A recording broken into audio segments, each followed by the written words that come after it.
So just in case you haven't read the announcement, so I posted. Let's see if I can share the Firefox. So I posted like some information for the exam that we have on Monday of next week. Let's see. I'll give you probably should send you like another announcement before then. But in the meantime, if you go to module, you can click on exam one guide, and that has like a summary of the topics for the exam. We're almost done with the topics. I think we should be finished today.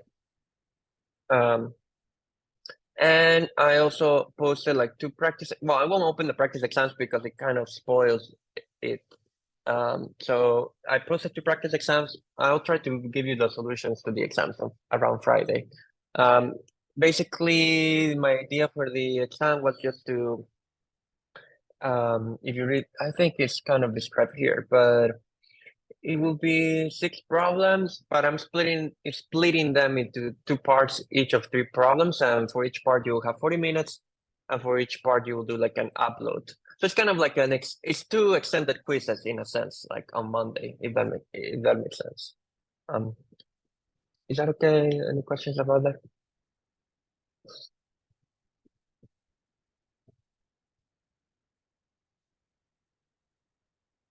Uh, Probably about around Friday, I think.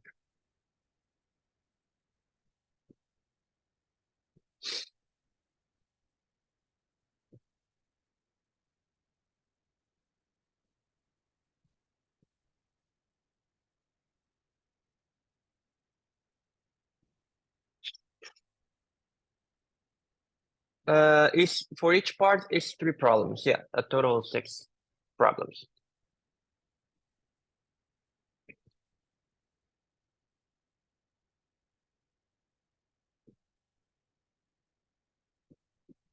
Anyone else?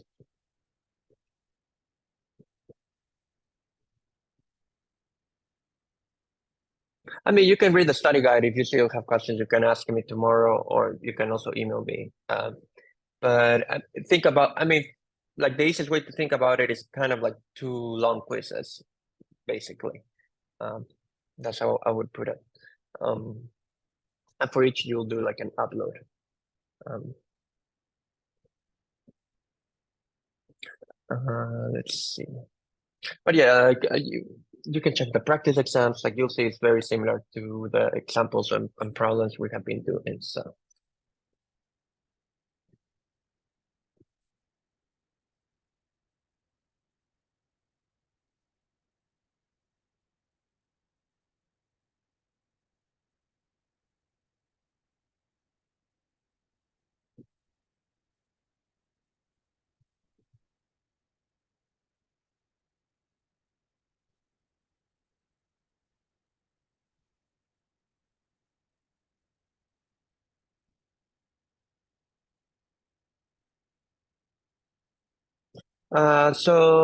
Today, as I said, we should be able to finish the material for the exam.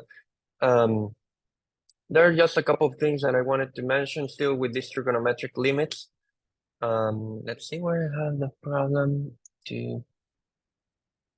Okay. Yeah, so just like a couple of things here. Okay.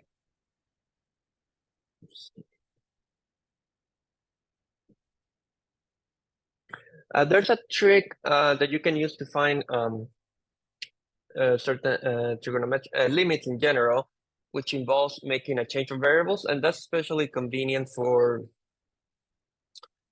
these limits that um, could you give me a second? Sorry.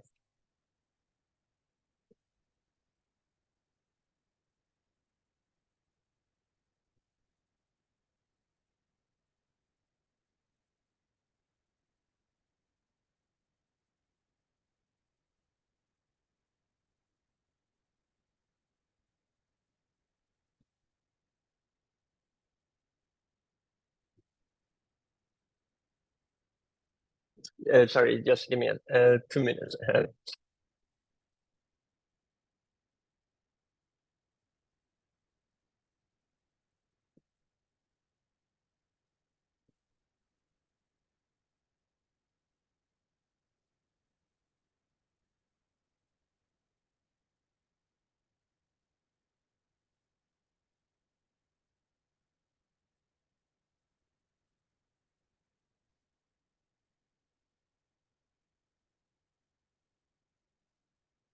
Okay, so yeah. So let me give you some examples. So let's see.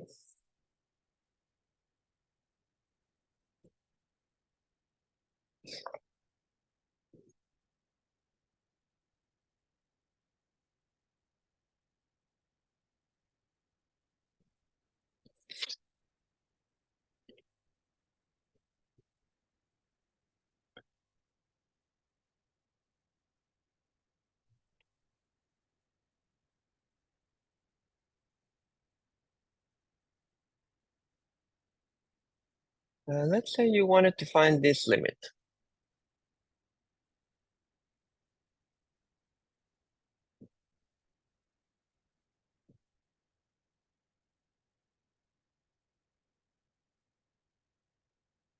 Okay.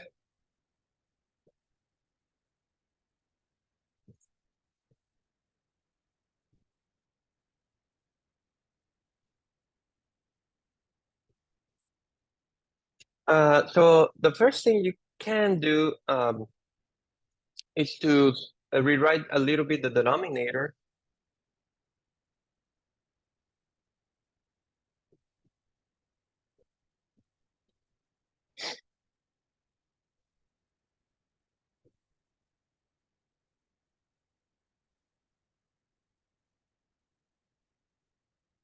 And then you have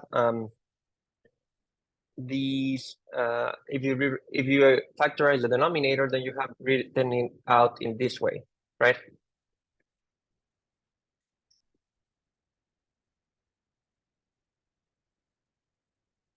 Now, maybe the idea is like this should hopefully seem familiar to one of the limits we were doing last time. So I don't know if anyone has a guess on which of the limits I'm referring to.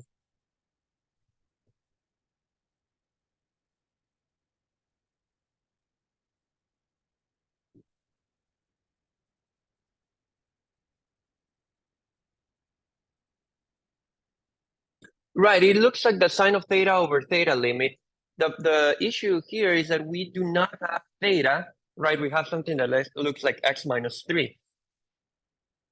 So what you can do is like do actually like a change of variables.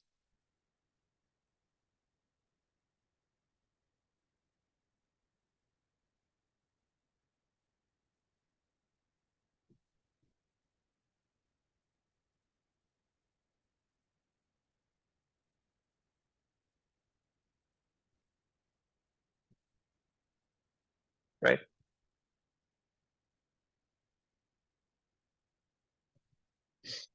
And if you do a change of variables and you call theta x minus 3, let's try to see what happens here. Okay, so sine of x minus 3 becomes sine of theta, right?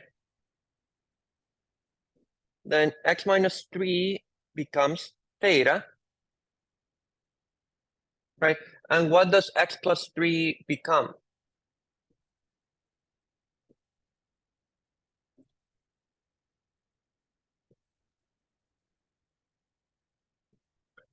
Let's see.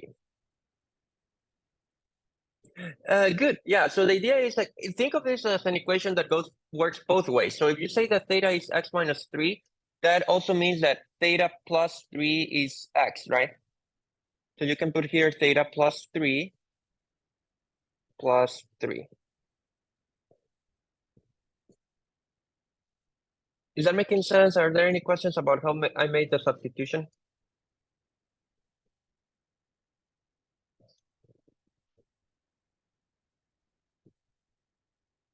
And now I almost have replaced everything, right? I already replaced the numerator and I'll replace the denominator, right?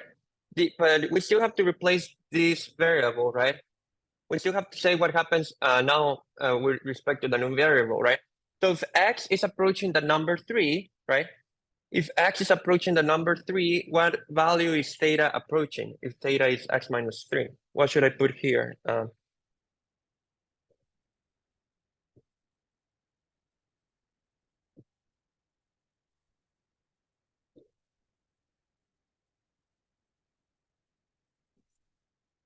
Yeah, theta has to be approaching 0.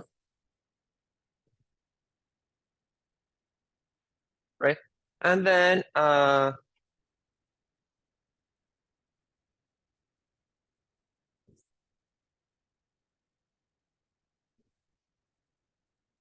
if you do that, then you can split it like we have done before, right?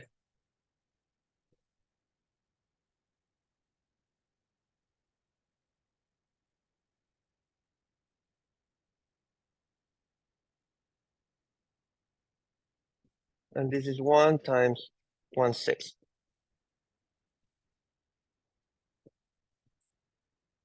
right? So the overall limit is 1/6.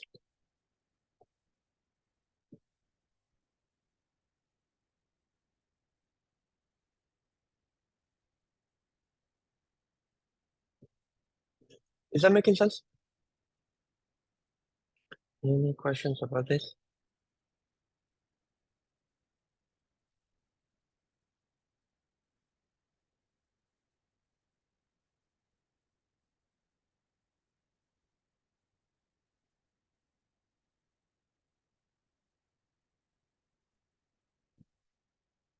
Okay, yeah, that's a actual important point, because if you look at this limit, x was approaching the number 3, right? But theta is x minus 3.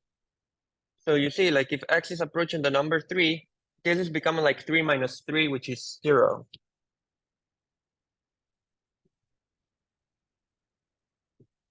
So that's why the limit ends up being that.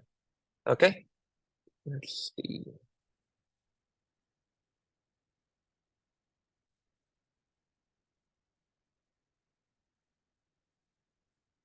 Any other questions about this one?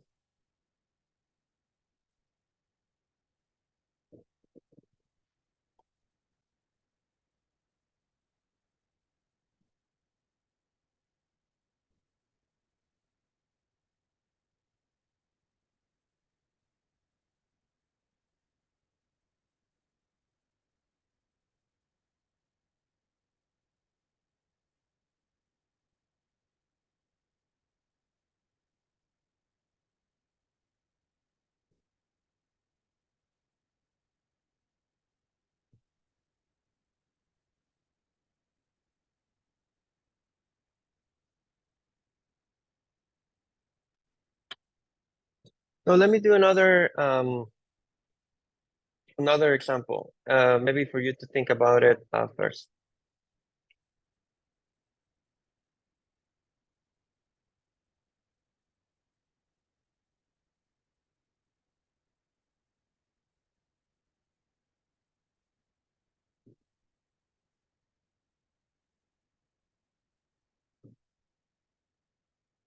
Okay, so maybe think about this one. It's a little bit easier than the other one, so let me give you like 1 or 2 minutes. Let me give you 2 minutes to think about it, and then we'll discuss it, and then we can move to a new topic. But just to practice this thing about changing the variables.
Okay, so what do you say?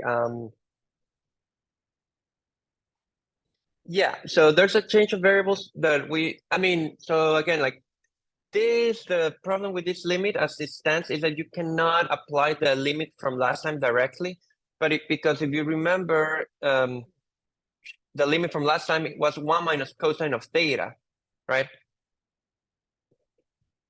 And we don't have cosine of theta, we have cosine of 3x, but you can do like a change of variables, like similar, in fact, which is a little bit easier from the one from before.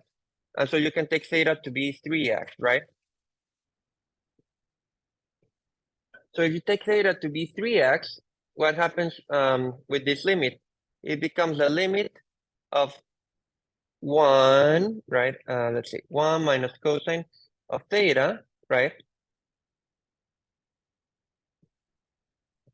Then x, you have to replace x, right? So x becomes theta over 3. So you can put here theta over 3, okay? And if x is approaching 0, right? If x is approaching 0, then theta, which is 3x, has to be approaching 0 as well. So you can put theta approaches 0 here. Is that making sense?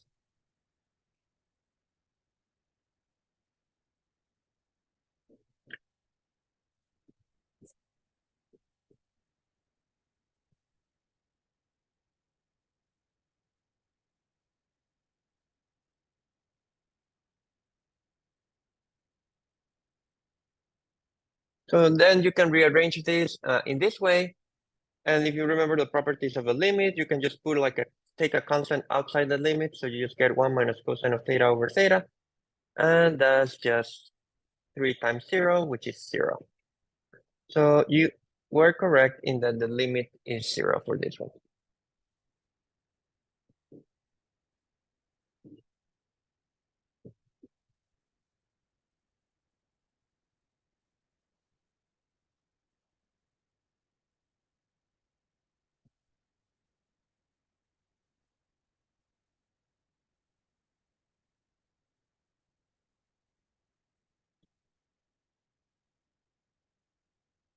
Are there any questions about this limit?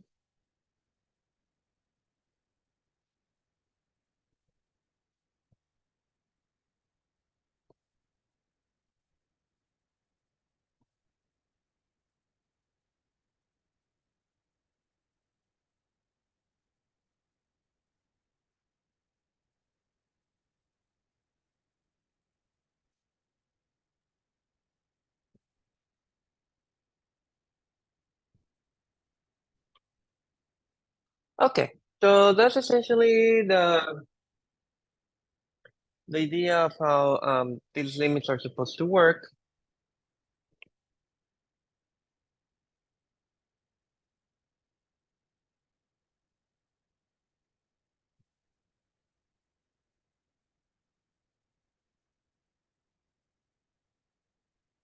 And so yeah, I think with that we have done like a pretty good set of examples for trigonometric limits.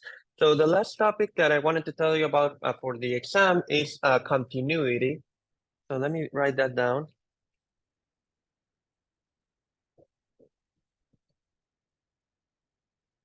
This is the last topic for the exam.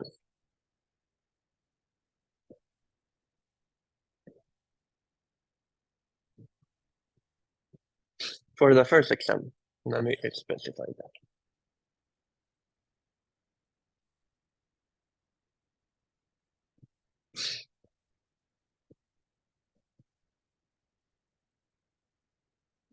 So there was, I believe, long time ago when we did some one-sided limits. Let me see if I can go, if I'll find it to just start with that example.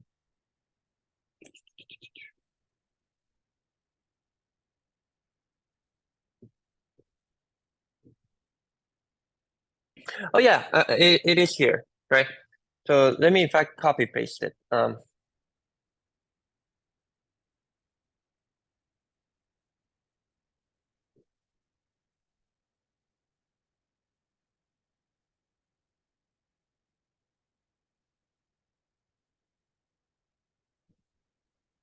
So there we had seen this function long time ago, right? And if you remember, the thing that like the interesting thing that happened with this function is that the limit at 1 did not exist, right? Because the two one-sided limits were different. So there, like the one-sided limit from the right is 2, and the one-sided limit from the left is 1. Okay.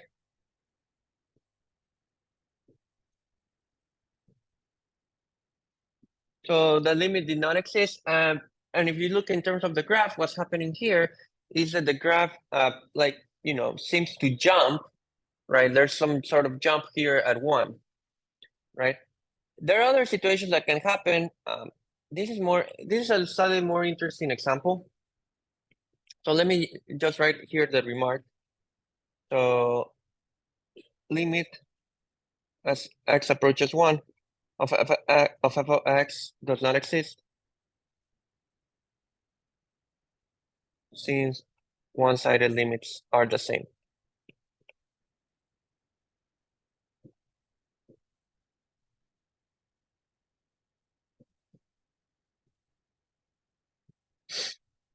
Okay.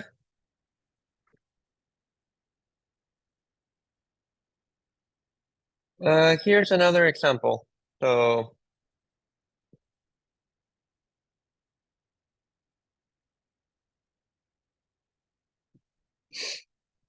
let's say I give you f of x, which is x, if x is different from 2, but I choose f of x to be 3 if x equals 2.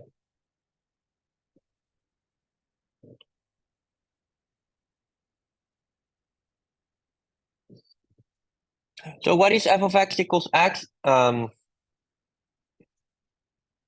looks like a straight line.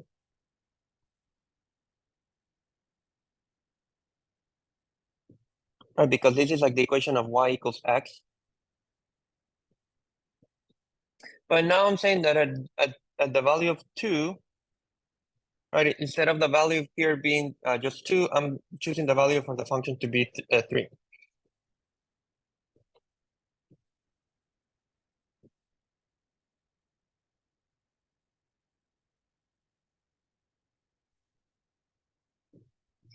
Okay.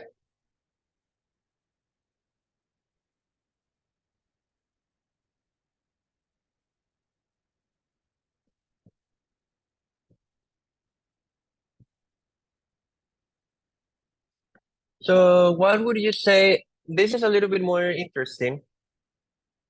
What would you say is the limit as x approaches 2 of f of x in this case?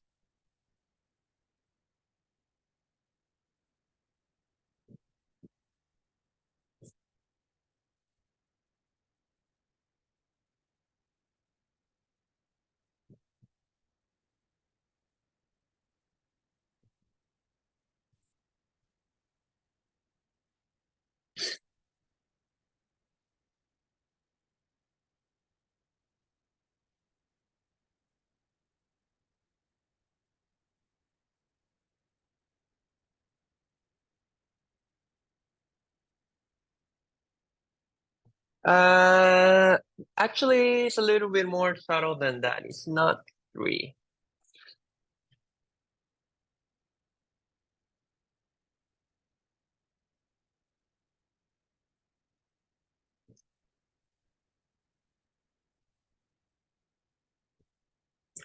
Because let me try to explain this. Like, what does this mean? This means how is the function behaving, right?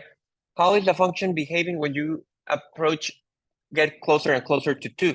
So you have to imagine, right, that you are walking along the curve or along the graph, right? And based on, but you never touch 2, right? Like that's kind of the point of the limit. You're always getting closer and closer, but you're not exactly at the point where you're considering the limit.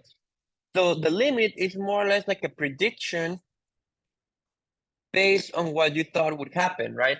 So if you're just walking along, think of this as a road that you're driving along, right? And you're like kind of there's like a blind spot at 2, so you cannot see this value, right? That's kind of like forbidden value. So there's like some sort of fog, so you cannot see what's happening there. So if you were to just drive along this road and you had to make a prediction based on what you are seeing, right? What's the value that you would predict for the function?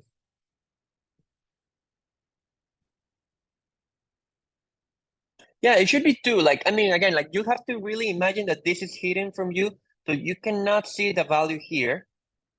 So just based on the road, right? Based on the road, it seems that the value of the function we have taken is two. So actually, the limit is two.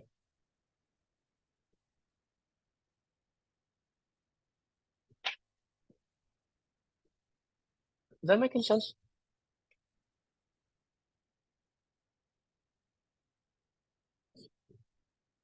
Uh, and so, but clearly, like there's something that's a little bit off with this function, because like exact basically what's happening is that there is some sort of hole, right? I mean, you see it here, right?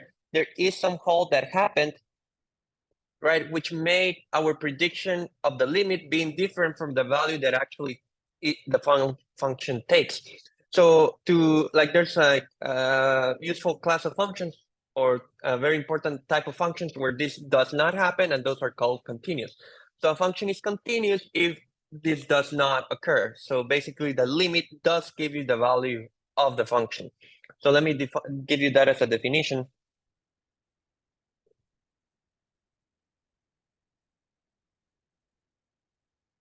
A function is continuous at the point A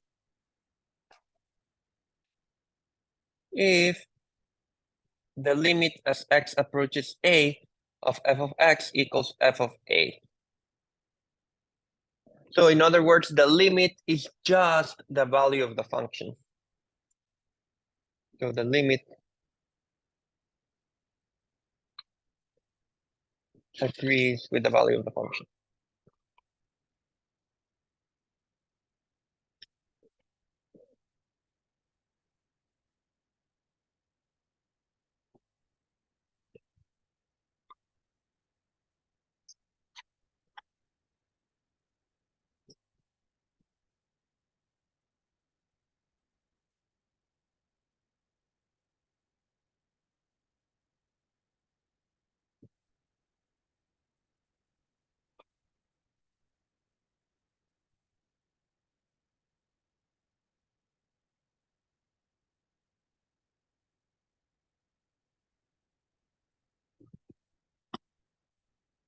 So like a continuous function is one where there's no disagreement between your prediction, if you think of the limit as some sort of prediction, and what the function actually does. Okay. So it's in a sense the best you could ask for, because like what you are expecting is actually what ends up happening, right? So in more pictorial ways, like in a visual way, what this means is that the function has no holes. That's one way to think about it. There are no gaps in the graph of the function. So visually, this means that the function has no holes or gaps.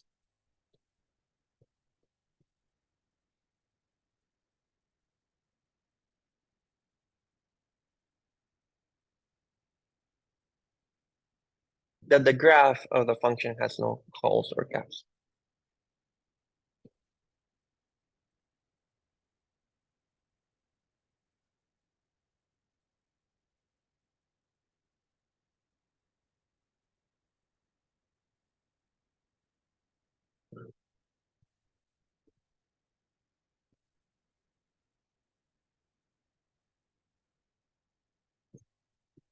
Is that making sense?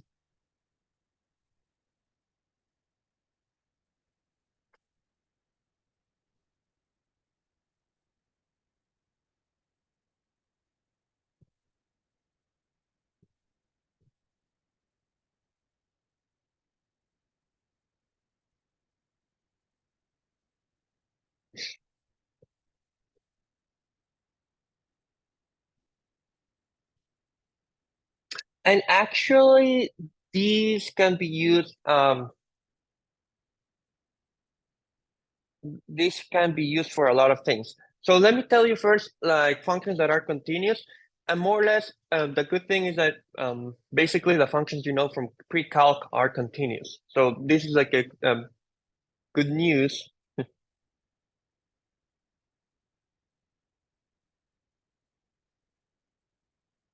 Basically, the functions you know from pre-calculus are continuous.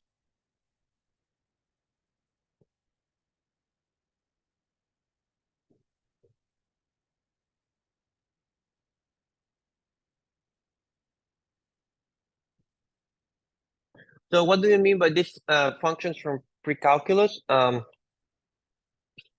Like what are functions from pre-calculus that you remember or have seen before, like polynomials? So like here, let me give you like a list of some functions that I mean like this. So polynomials, like for example, f of x to be x squared plus x plus 3, or f of x to be, you know, like x cubed minus 2x plus 1. These functions are continuous, for example. So any polynomial that you have ever seen, if you remember their graphs, like it is just some sort of curve that has no holes or gaps. So that's why they're continuous. What is other things that are continuous? Trigonometric functions. So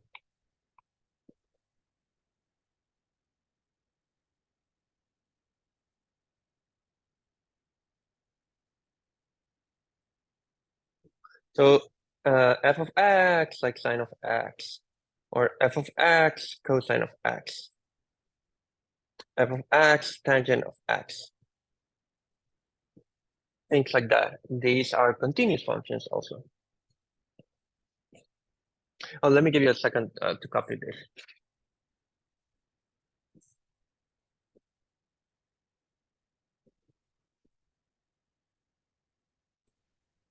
Hey, Yes. would n of x be continuous where there's like vertical asymptotes? So okay. That's a great question. So in these, right. So for example, like let me write in this remark, but like when you talk about, I'll write it as a separate remark. But so for example, when you talk about continuity, let's do that before going on. Let's do an example here. Right. Let's say I gave you the function 1 over x, right? If you remember like the graph of this function,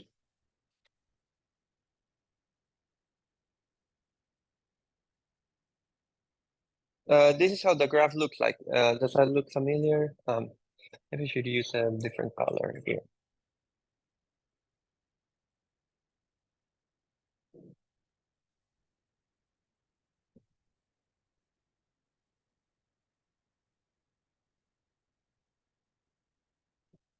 Right. So there's a vertical asymptote at x equals 0. Is that making sense? Yeah. Now, so the thing that happens, here is that, strictly speaking, the function is undefined at x equals 0, right? Like there's not really like a good definition for 1 over 0. So like whenever you see the function 1 over x, right? It is continuous everywhere for every value of x where it is defined. The thing is like it is not defined as 0, right? So you cannot really say it's not continuous at 0. So what I'm trying to say is that this is not continuous at 0, right? It's not continuous at 0. Since f of 0 is not defined, right? And if you remember like the definition for continuity, it requires you to be able to evaluate the function at the point A, right? So this is not continuous at A equals 0, since f of 0 is not defined. But at any point where it is defined, it is actually continuous. So any point where the function is this function is actually defined, which is any other point, it is actually continuous. But it is continuous on every point of what you would call domain. It is continuous at any point where it is defined.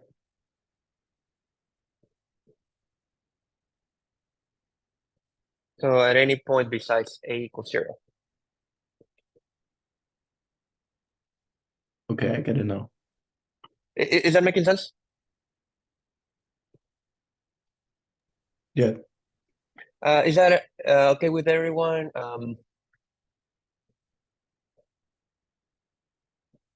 So you're right, like the continuity, like, let me make it more of a better remark. Like checking that a function, when you talk about a function being continuous, you are implicitly thinking or looking or studying only those values where the function is defined. Yeah, I'm actually going to do like 2 examples. Like there are like 2 types of problems that involve continuity. Let me just finish writing these examples, like which functions are continuous. In fact, let me just put here as a remark to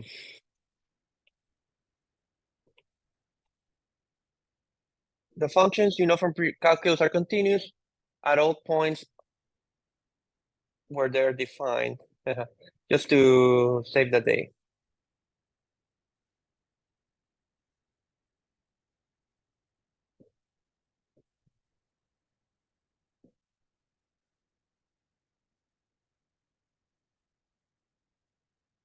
Okay.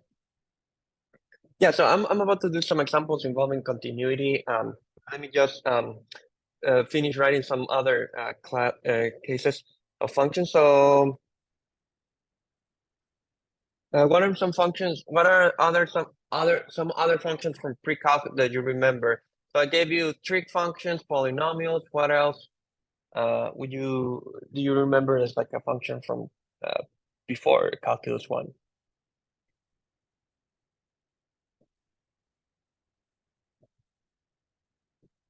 Yeah, for example, the exponential or even the logarithmic functions are continuous.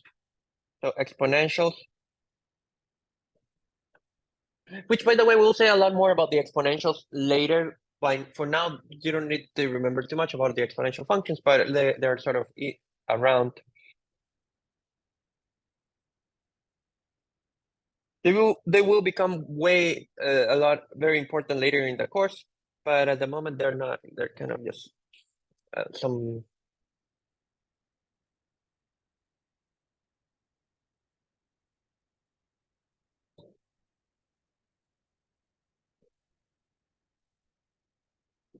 So yeah, like here's kind of the same.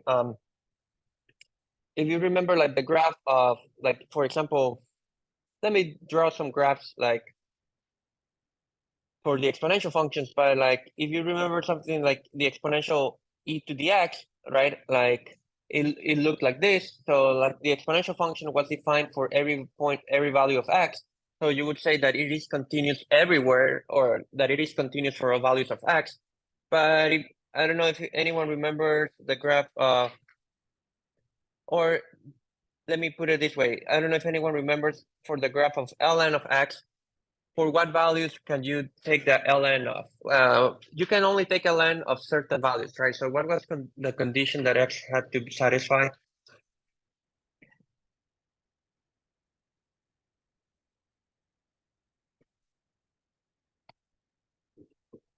For which values is ln defined? For which values of x?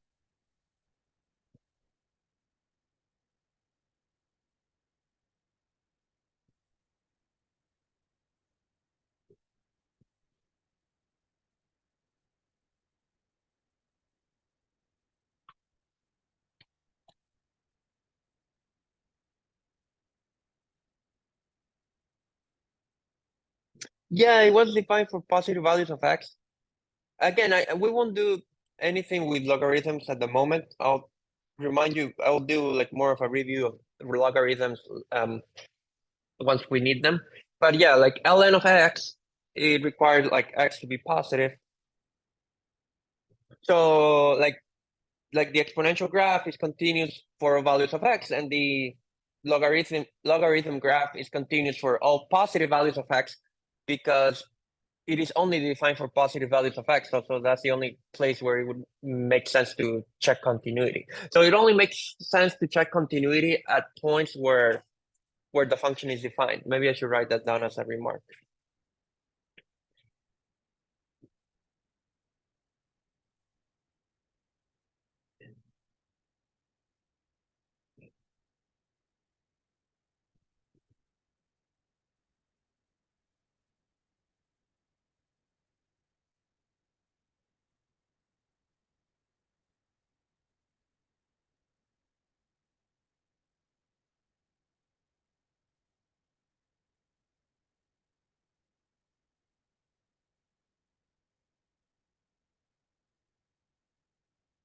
Is that making sense?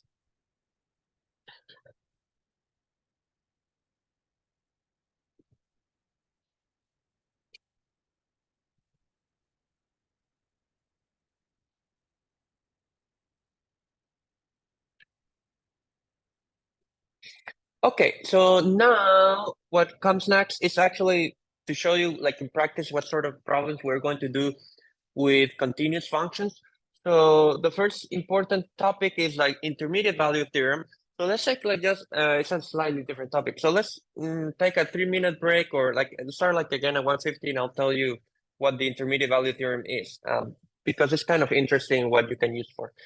And that's one of the most important topics involving continuity. So yeah, let's meet like in 3-4 minutes and I'll tell you about it.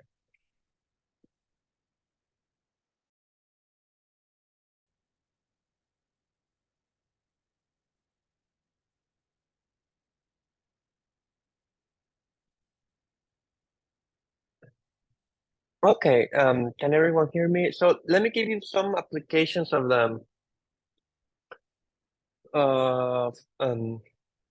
continuity. And this is like really the most important one that we're going to use. It's called the intermediate value theorem.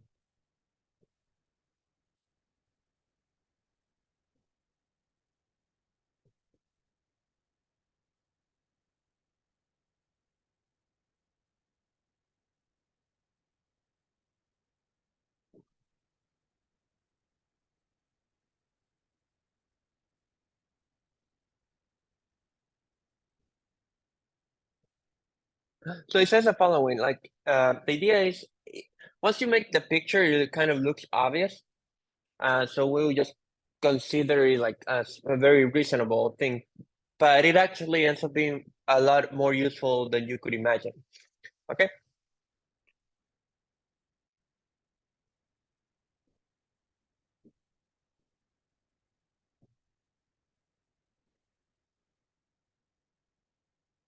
So in the intermediate value theorem, you have like a function f of x, which is continuous on some interval. Function continues on an interval.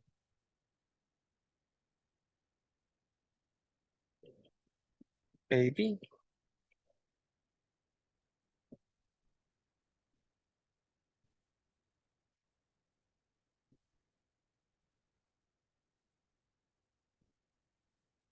So let's draw like an interval AV. So maybe here's A, here's B. I mean, it doesn't matter whether the intervals, like the intervals could be both A and B could be positive, or A could be negative, B could be negative, B could be positive, both could be negative as well. I mean, it doesn't matter. The interval can be anywhere on the X line. Okay. So that's what this is saying.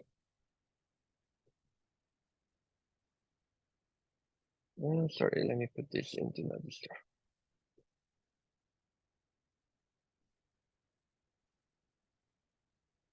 Okay, and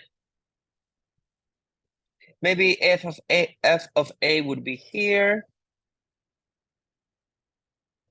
and f of b could be here, or maybe f of a is here and f of b is here. It doesn't matter where these two look like.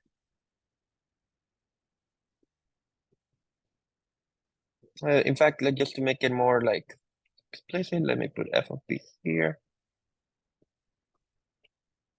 But if the graph is continuous, that means that if the function is continuous, that means that the graph looks like a curve that you can draw without any holes. So like the curve, whatever it is, will just have to connect these two dots, right? And the curve for the graph, whatever it is, since it's continuous, you're not allowed to like kind of lift your pen as you draw it. So it's just would connect these two dots. And so the idea that what the intermediate value theorem says is that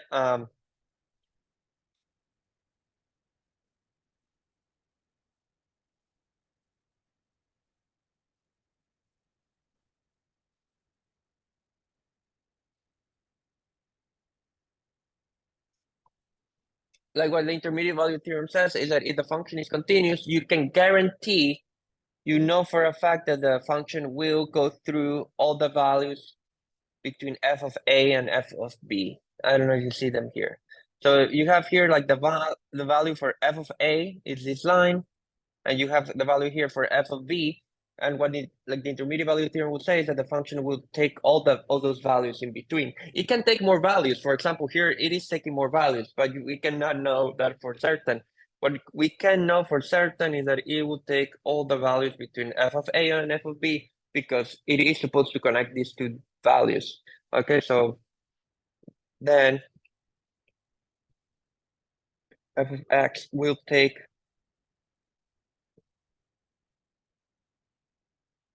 all the values between f of a and f of b.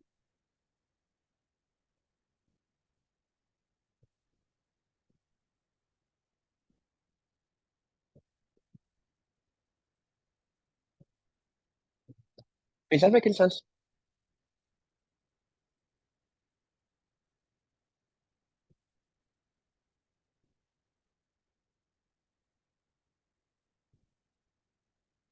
So, I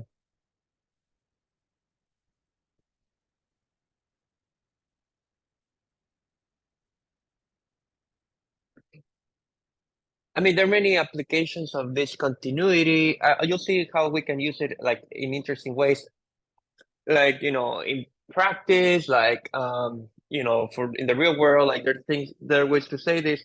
Like one way to say this, it's like, if today the temperature is 60 Fahrenheit and tomorrow the temperature is 70 Fahrenheit, right? If you think that the temperature varies continuously over time, which is kind of reasonable, then that means that between today and tomorrow, the function, like the temperature had to go through all the values between 60 and 70 Fahrenheit. If that makes sense. It could have done like a huge jump, right? It could also have gone to 80 degrees. But what we can know for a fact is that it had to go at least between 60 and 70 degrees. If today is 60 and tomorrow is 70. Or likewise, if today had been 70 and tomorrow is 60 degrees, then it again has to go through all the values between 70 and 60. It could have done other things like do like a massive drop in temperature and then it goes up to 30 degrees. But like what you know for at a minimum is that it had to take all the values between 70 and 60. Is that making sense?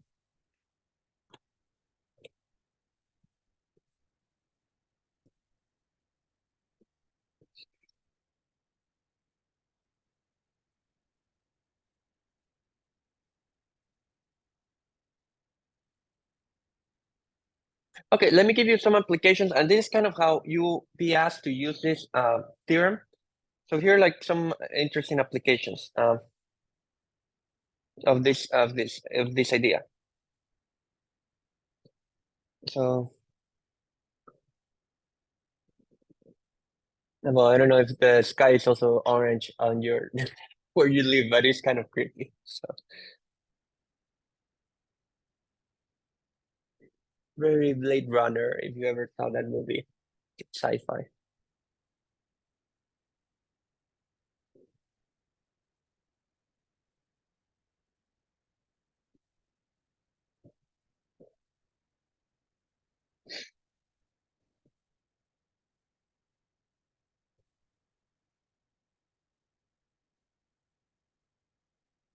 So here's like an application.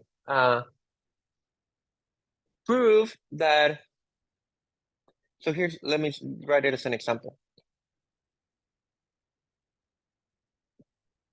Show that the equation x cubed plus x plus 1 equals 0 has a solution.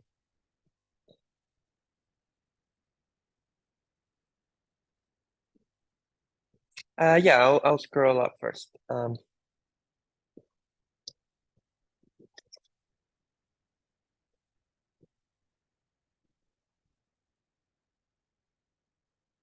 Or more.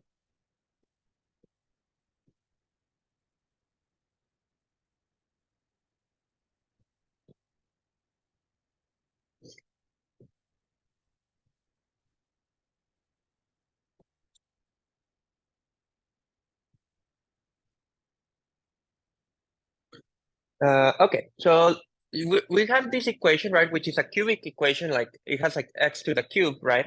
X cubed.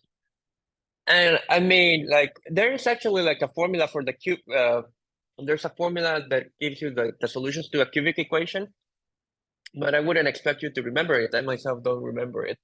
The quadratic equation is typically the one that everyone knows how to solve, right? So in practice, like probably you don't have never even seen like the formula for the cubic, although it does exist. So the idea here is not to apply that formula, it's rather to do something more clever, okay? And again, it's kind of surprising that this works. I mean, it's kind of nice to see it work in practice. So let's just look at this function, which is f of x, which is x cubed plus x plus 1, right? So I'm just taking the left-hand side and just defining it as a function, right? So that's a polynomial, so this is a continuous function, right?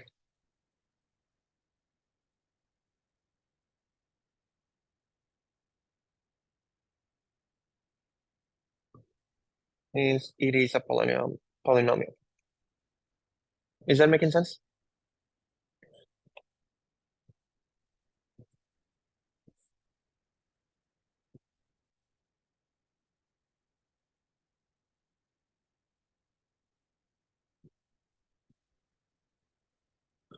And then the part that's clever is to just think about evaluating the function at certain points.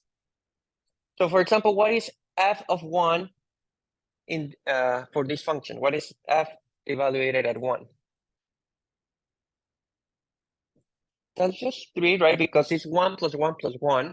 So that gives you 3, right? So that means that when x equals 1, the function is 3. So it's somewhere in here, right? And what is f of -1, for example?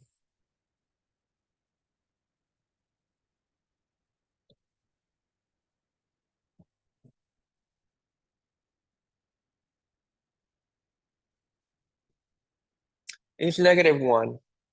So that means that at -1, the function is -1. So it is somewhere in here. Is that making sense to this point?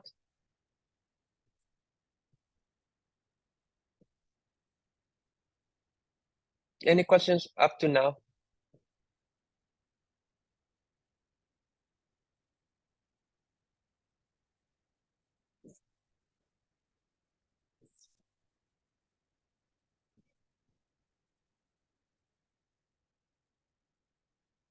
And so here's the cool thing. Since the function is continuous, like again, you have to imagine drawing a curve that connects these two dots without lifting your pen, right? So there's no way to do that, right?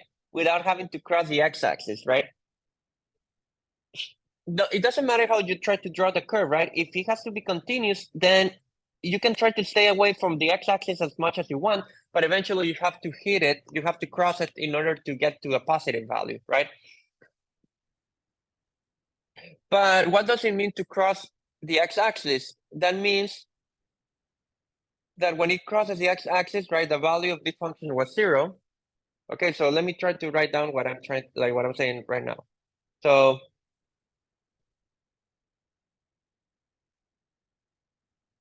since f is continuous,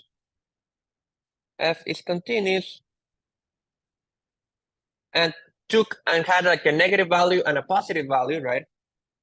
And had and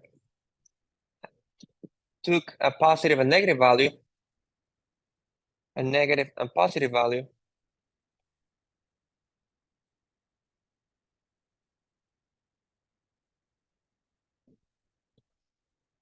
there must be a point x naught where it crosses the x-axis or where the function was 0.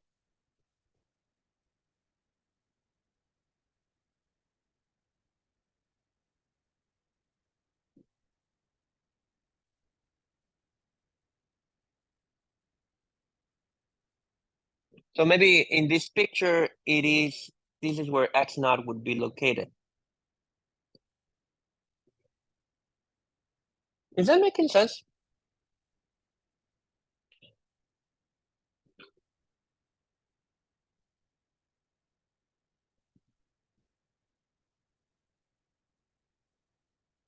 Any questions about this? This is the most important part of these types of problems.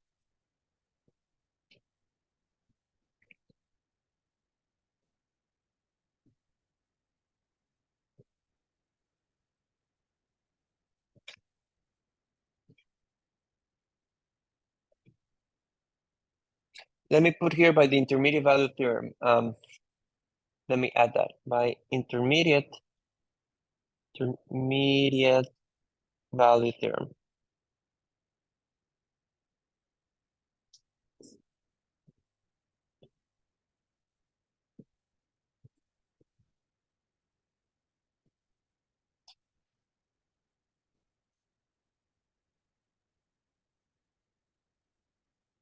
But what is f of x naught? F of x naught is x naught cubed, right?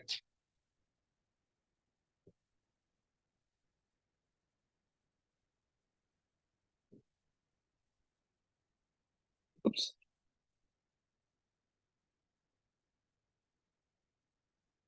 But plus x naught plus 1. So that means that x naught cubed plus x naught plus 1 equals 0.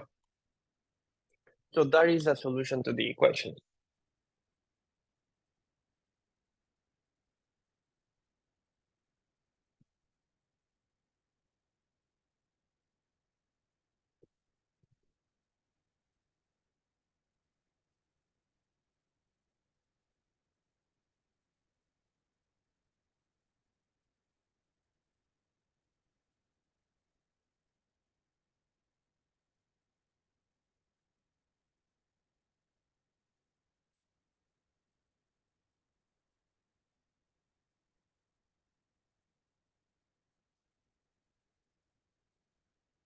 Is that making sense? Any questions about this?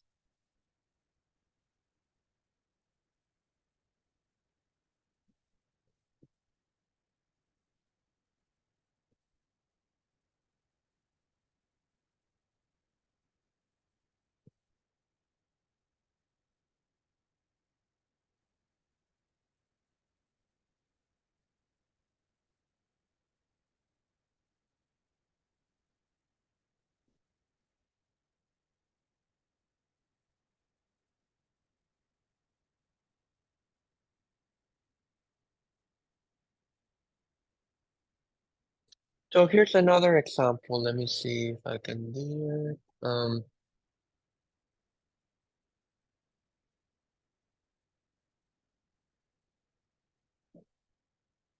Yeah, give me a second to see if this one works.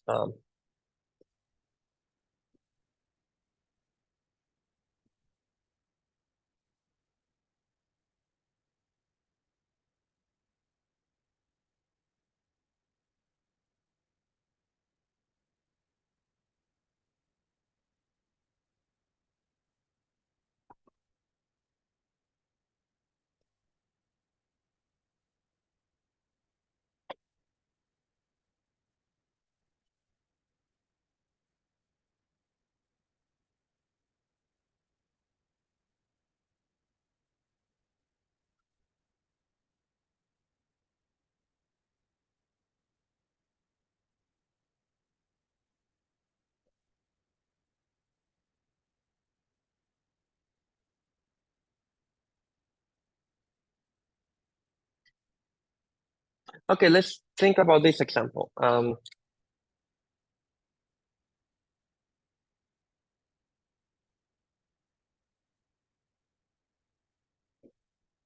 Here's another example with this for the that uses the intermediate value theorem.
So just to give you an try to explain what I mean here.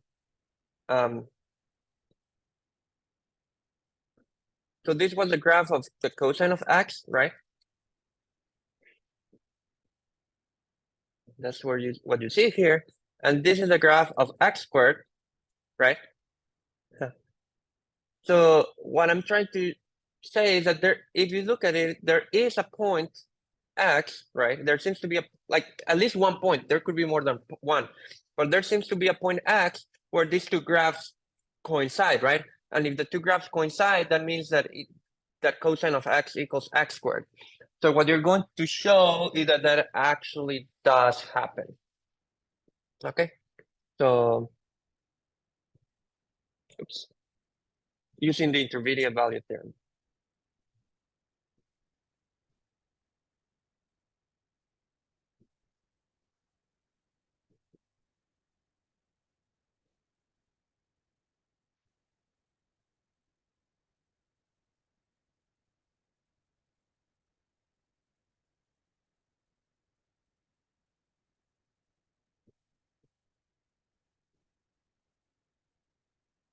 So let me give you just like 2 minutes to think about it, and I'll tell you, and later we can discuss it.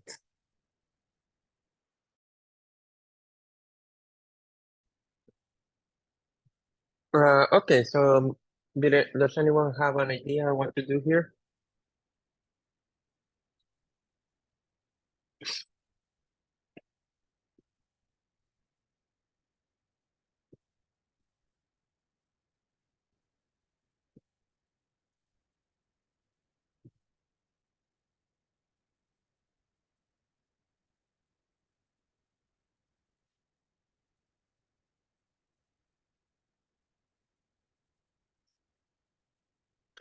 Well, actually, we don't know what is cosine of one, right? It's not clear what if you say that it's x equals one, that would be like saying that cosine of one equals one. But that is, well, actually that is not true, and also it would not be, usually if you remember cosine, the only values that you typically know for cosine are like these special angles, which are like 30 degrees, 60 degrees, or if you want to say it in terms of radians, like pi over 6, pi over 3, or pi over 4, pi over 2. Like they always involve like something with pi. So cosine of 1 is not a value that we know. So it's like the idea in this problem is not to trying to make the guess just by plugging in some numbers. It is actually slightly different. Um, in fact, like for all of these problems, like this is what I was going to give as a hint. For all of these problems which are about showing that a solution exists,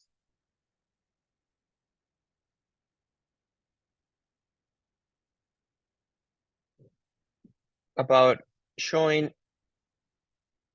that a certain equation can be solved,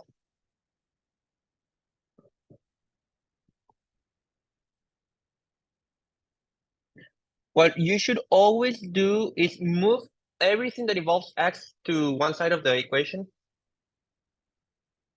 Move everything involving x to one side of the equation. And let that define f of x. And take that to be f of x.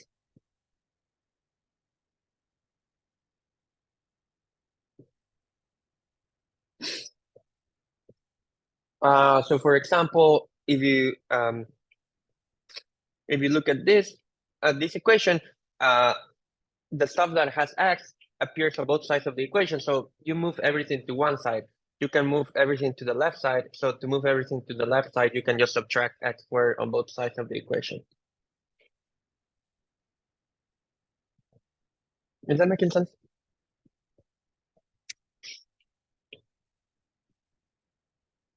And so it looks a little bit better because now this equation means try to show that this quantity cosine of x minus x squared becomes 0, right?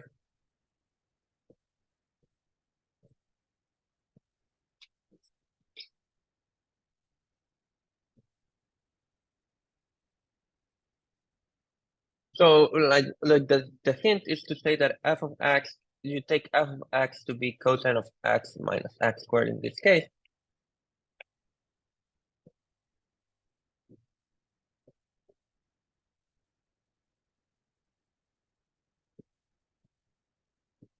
And now, again, like you kind of have to take advantage that you only know the values of cosine as very specific value for very specific values of x.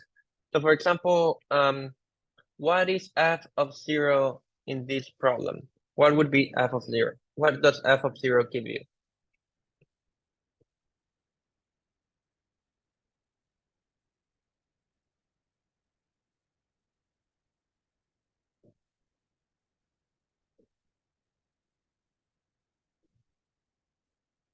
Equal to you.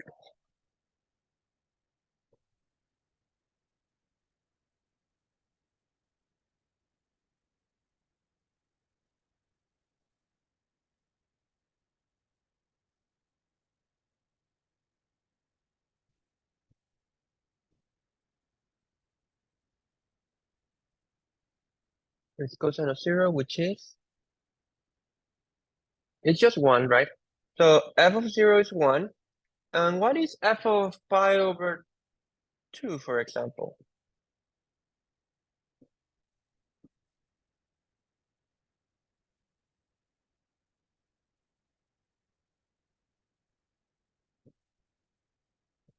What is cosine of pi over 2? Anyone remember? It's cosine of 90 degrees, right? Cosine of 90 degrees is 0, so you get 0 minus pi squared over 4. So this just gives you minus pi squared over 4.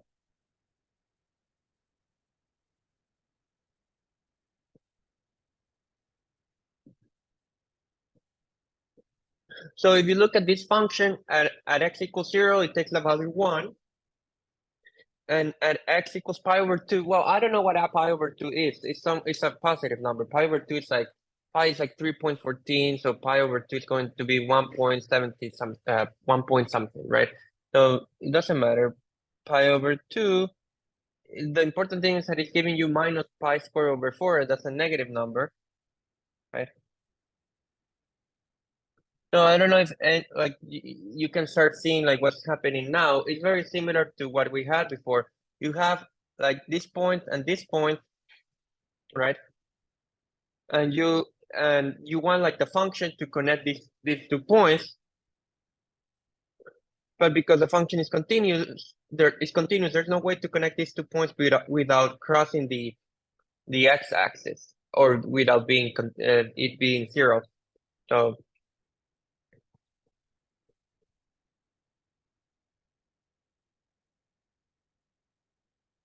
and take positive and negative values.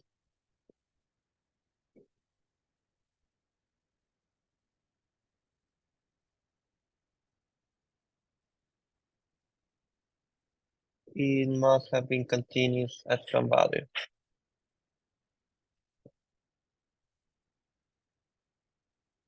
It must have been zero at some value, at some value.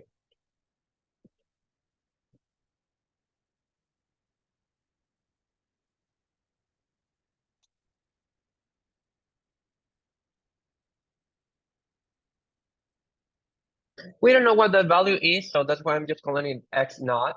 Um, you can call it, give it other names. The important thing is that it's just some number that where the function becomes zero. So f of x naught is zero, but that's like cosine of x naught minus x naught squared equals zero. And so that means that cosine of x naught equals x naught squared. So that's the solution to the equation.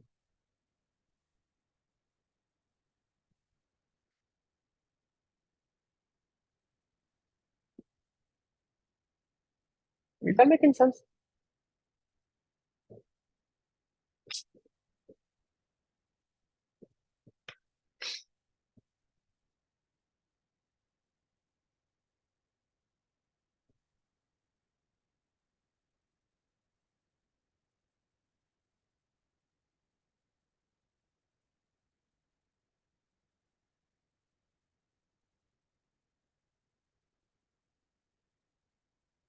And this is like a classical problem about continuous functions that always is asked at least every once in every calculus course.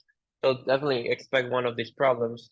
It is just like you're given an equation, you're asked to show that that equation has solutions, and you apply the intermediate value theorem like in this way by showing that it took positive and negative values. That's essentially like the classic way to solve these problems. Um, it's a clever way. It doesn't tell you where the solution happens, right? It doesn't give you like an doesn't tell you that what x naught is, what this value of x is, but at least it tells you that there's a value that works. That's sometimes like all that you need to know. Um,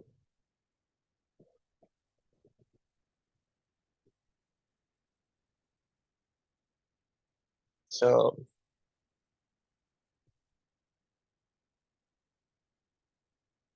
yeah, like for example, there are like these curves in economics classes, like a demand and supply curves, which you may have seen. So a point where like the demand and supply curves would be like kind of like an equilibrium point. That's what they call. Um, and sometimes like maybe you just want to know that there's like an equilibrium point, and that's kind of like similar to these problems where you just want to know that there's like a solution to an equation or like a place where two curves meet. And essentially it is because like if you assume that the demand and supply curves are continuous functions, then they would meet somewhere because like of the intermediate value theorem. So like yeah, these kind of can be used in interesting ways in outside of like calculus.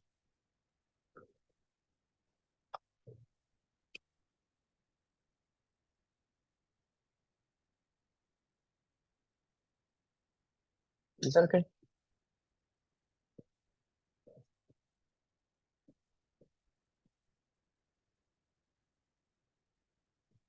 And then the last type of problem with continuity, which is very common, is like this problem about piecewise defined functions. So here's like this is a completely different type of problem, but it's actually a lot more similar to what we have done in the past. So this is another type of problem involving continuity.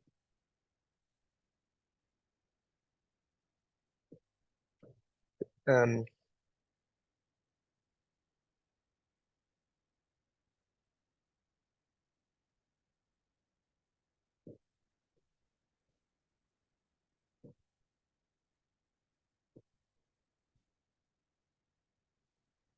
so just to go back to GeoGebra for a second.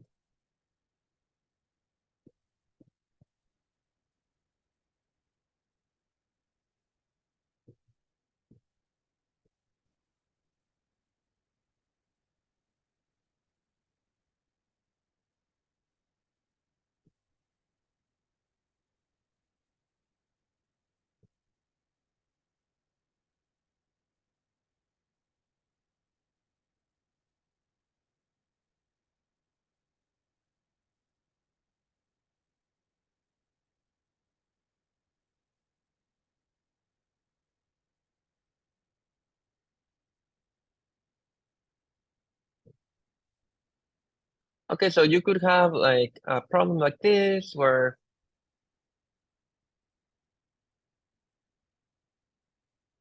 oops, let me zoom out.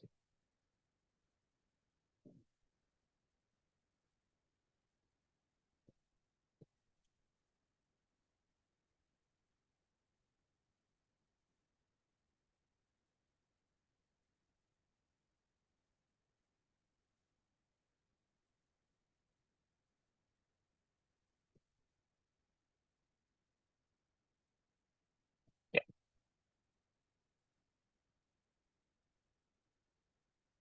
Okay, so you could have a problem like this where you have like a function defining pieces. So like I'll write the definition in a moment.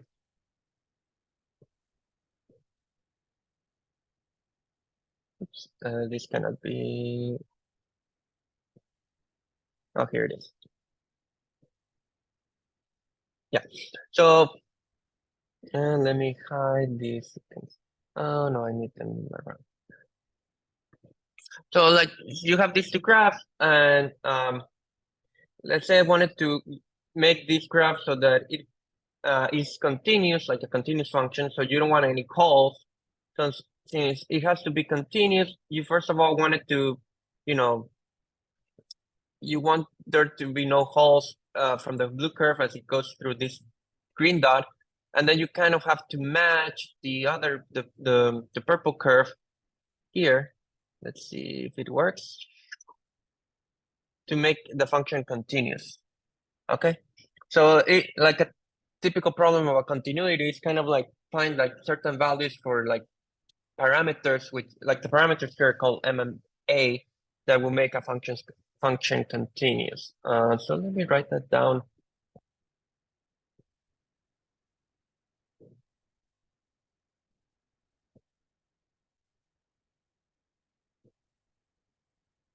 And that's kind of the last type of problem involving continuity. You need to know.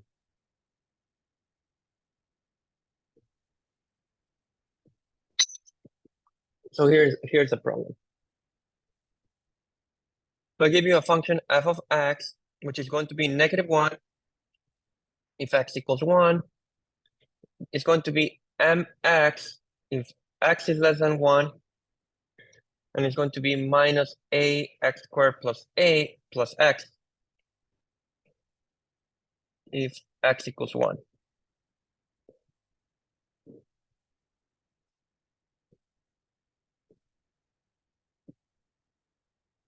So like a typical problem about continuity is to find the values for m and a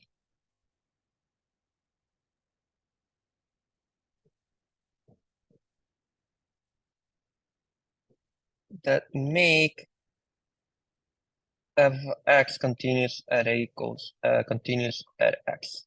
Maybe let me call this because I have been using the letter a before for let me call this b.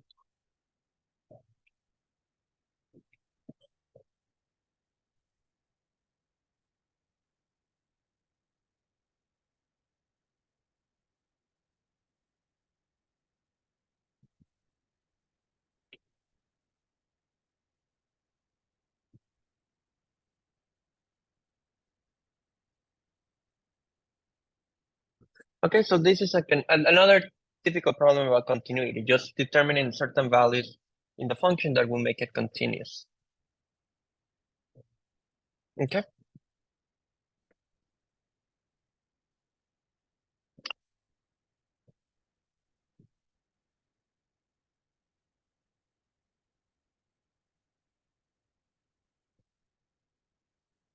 So what was the definition of continuity? The definition of continuity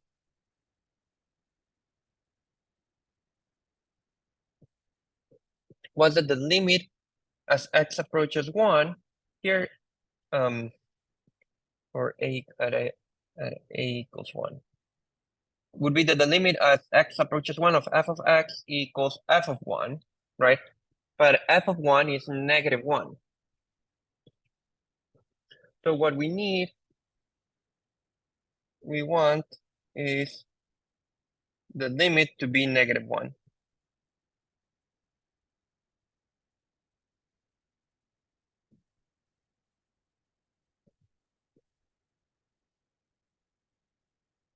Is that making sense? Any questions about this?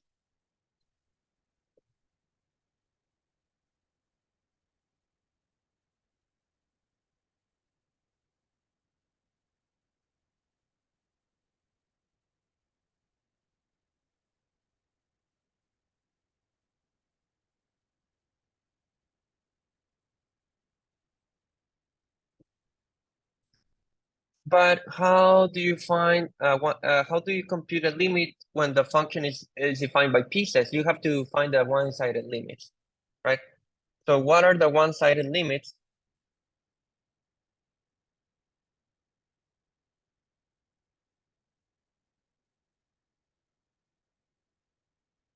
Well, if you take the limit from the left, right, you get you if you take the limit from the left of 1, you can use the formula for in terms of mx.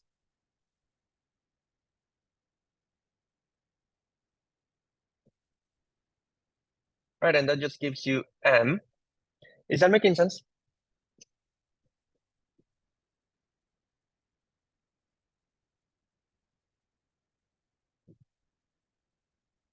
And if you take the limit from the right of 1, right, then you can use the other formula for f of x, which is minus bx squared plus x.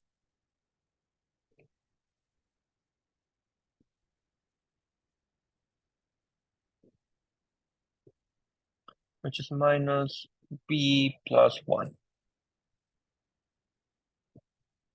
Is that okay? So the continuity is asking you for all these things to be the same. So continuity requires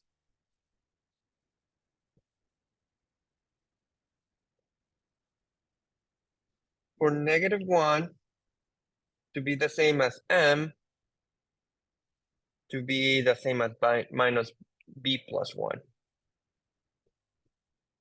Okay. And from there, what do you get? You get that m equals -1. And how can, and then you get also that -1 equals minus b plus 1. So what? B equals 2.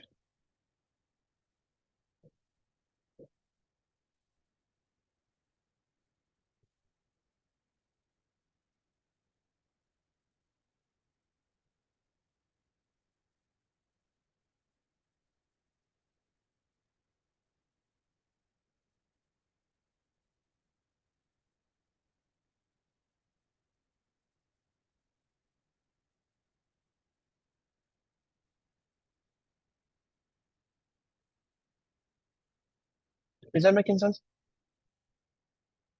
Oops. So that's how you find that's how you would find the values for that would make that function continuous.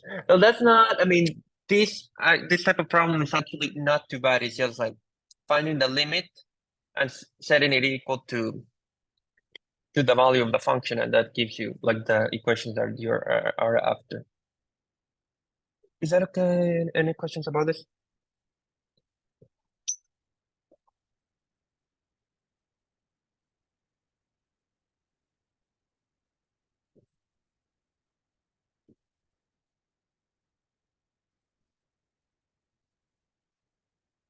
Okay, so that actually was more or less everything that I wanted to cover for the first exam. So until today, tomorrow we'll do something different from won't be included on Monday's exam.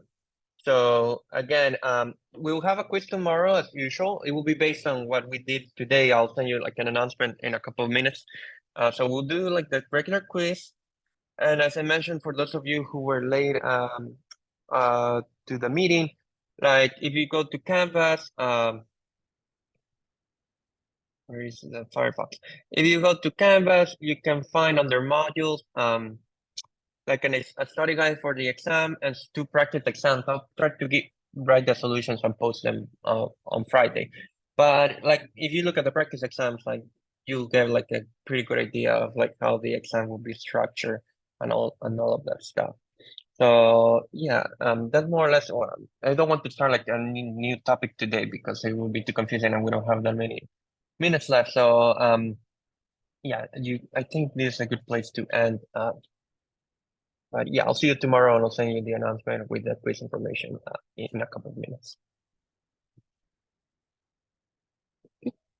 Bye bye.